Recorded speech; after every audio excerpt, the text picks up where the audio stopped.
नमस्कार, मी पद्मा रेसिपी मराठीमध्ये तुम्हा सर्वांचं खूप खूप स्वागत आहे। आज आपण दिवाळी निमित्त रेसिपी बघणार आहोत, ती पण म्हणजे चकलीची। आणि चकली ही कुठल्या प्रकाराची? तर पोह्याची चकली। आश्चर्य वाटलं ना? आपण नेहमी त्याच चकल्या करून बोर झाला असाल तर पोह्याची चकली तुम्ही एकदा तरी करून बघा। जर तुम्ही केली तर तुम्हाला असं वाटेल की त्या चकल्या सोडून हीच चकली खावं असं वाटेल। आणि त्यासाठी आपल्याला काय साहित्य लागतं, चला तर मग बघूया। सर्वप्रथम इथे मी हे पोहे घेतलेले आहे। हे जाड आहे, जाड म्हणजे जे आपण कांदे पोहे करतो ते पोहे। त्याला छान स्वच्छ पुसून घेतलेला आहे एक कापडाने आणि ते पोहे घेतलेले आहे, 1 कप आहे। आणि त्यासोबत इथे अर्धा कप आपले जे चिवड्यामध्ये दालिया टाकतो ते दालिया घेतलेला आहे। तर आता आपल्याला काय करायचं, एक मिक्सर जार घ्यायचा आहे। इथे मी मिक्सर जार घेतलेला आहे, त्यामध्ये हे पोहे टाकून घेणार आहे आणि हा दालिया, याला छान बारीक फाईन पावडर बनवायचा आहे। तर चला तर मग आता इथे आपण हे मिक्सर मध्ये ग्राइंड करून घेतलेलं आहे, बघू शकता छान पीठ झालेलं आहे, एकदम मऊसूत। आता आपण काय करायचं आहे, एक बाउल घ्यायचा आहे,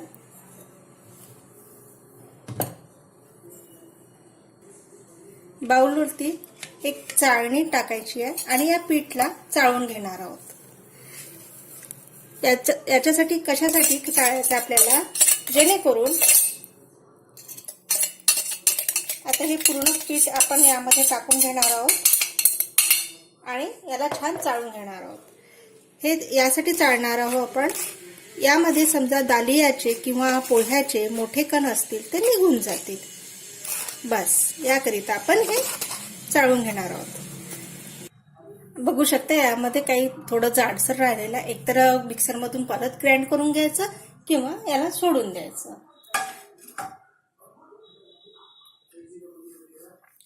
आता यामध्ये 1 कप तांदळाचं पीठ हे टाकून घ्यायचं आहे, याला मिक्स करायचं। आणि आता आपले कोरडे मसाले, तर त्या कोरड्या मसाल्यामध्ये काय घ्यायचं, जिरं पावडर, तीळ, पांढरे तीळ, हळद, लाल तिखट। तर तिखट हे तुम्हाला तुमच्या आवडीनुसार कमी जास्त करू शकता। इथे मी साधारणतः 1 चम्मच घेतलेला आहे, हिंग आणि चवीनुसार मीठ। आता हे सर्व जिन्नस आपण एकत्र मिक्स करून घेणार आहोत, छान मिक्स करून घ्यायचं आहे। आता यामध्ये आपल्याला ओवा टाकून घ्यायचा आहे, ओवा याला असं प्रेस करून टाकायचं, त्याच्यामुळे चकलीला खूप छान सुवास येतो आणि चविष्ट वाटते। याला सुद्धा मिक्स करून घ्यायचं आहे। आता हे सर्व साहित्य मिक्स करून झालेलं आहे। आता आपण पुढली प्रोसिजर करूया। इथे मी गॅसवरती एक पॅन ठेवलेला आहे आणि जसं मेजरमेंट मी या कपच्या साहाय्याने घेतलेला हा 1 कप आहे, तर याच्या साहाय्याने मी 2 कप पाणी घेऊन त्याला एक उकळी येऊ देणार आहोत। तर गॅसवर सर्व मेजरमेंट मी या कपच्या साहाय्याने घेतलेला आहे, याचा साईज 1 कप आहे। तर मी आता इथे 1 कप बेसन घेतलं आहे आणि 1 कप पोहे घेतलेले आहे, तर त्या दृष्टिकोनातून आपण इथे 2 कप पाणी घेणार आहोत। आता आपण पुढली प्रोसिजर बघूया। आता इथे पाण्याला उकळी फुटलेली आहे आणि आता आपण गॅस हा कमी आच करून घेऊया।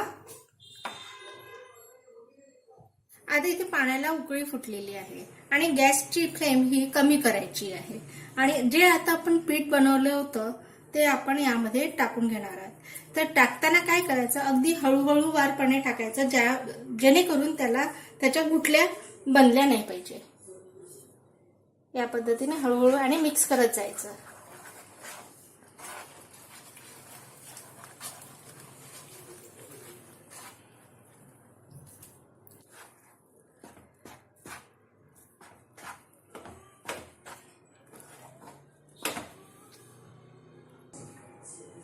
आता हे मिक्स करून झालेलं आहे आणि आपण गॅस बंद सुद्धा केलेला आहे आणि आता याला थंड होऊ देऊया,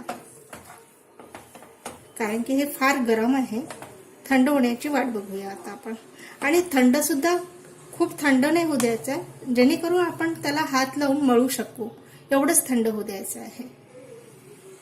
आता इथे हे मी पीठ परातमध्ये काढून घेतलं होतं थंड होण्याकरिता. आता याला छान आपण, हे फार थंड नाही झालेलं आहे, कोमट आहे, आणि कोमट असताना त्याला छान मळून घ्यायचं आहे.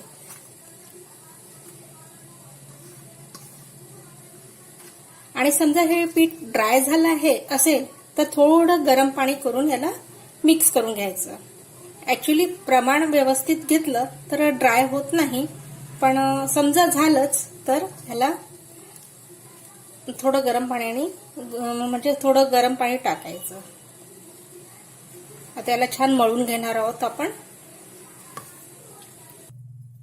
आता बघू शकता छान गोळा झालेला इथे आणि स्मूथ झालेला बघू शकता. आणि याच पद्धतीने आपल्याला हा बनवायचा होता. आता आपली पुढली स्टेप काय आहे, यातला एक पार्ट घेऊया, साधारणतः या साईजचा, आणि याला छान असं गोल गोल गोल गोल करून एक मळूनच घ्यायचं आहे. या पद्धतीने याला साईडला ठेवूया आपण. हे टाकलेलं आहे आणि याला पॅक करायचं. याला ऑइल लावलेलं आहे आणि यामध्ये आपण ही चकली करून घेणार आहोत.